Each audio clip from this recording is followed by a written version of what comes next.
Santiniketan medical college ও হাসপাতাল। এটা হলো ইএনটি ডিপার্টমেন্টের ফার্মেসি। এখানে এখন দেখতে পাচ্ছেন পেশেন্ট দাঁড়িয়ে আছে। এটা হলো আমাদের ইএনটি ডিপার্টমেন্টের ফার্মেসি।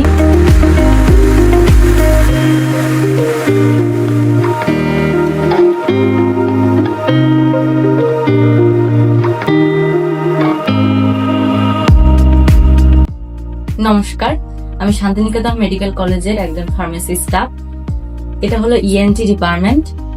ইএনটি ডিপার্টমেন্টের এটি ফার্মেসি। এখানে আমার রয়েছে চোখের এবং কানের সব রকমের ড্রপ, আর এদিকে আছে আমার দাঁতের মেডিসিন। পেশেন্টদের জন্য একটা ব্যবস্থা করা হয়েছে সুবিধার জন্য। হেলথ কার্ড আমাদের এখানে করানো হচ্ছে শান্তিনিকেতন মেডিকেল কলেজের তরফ থেকে।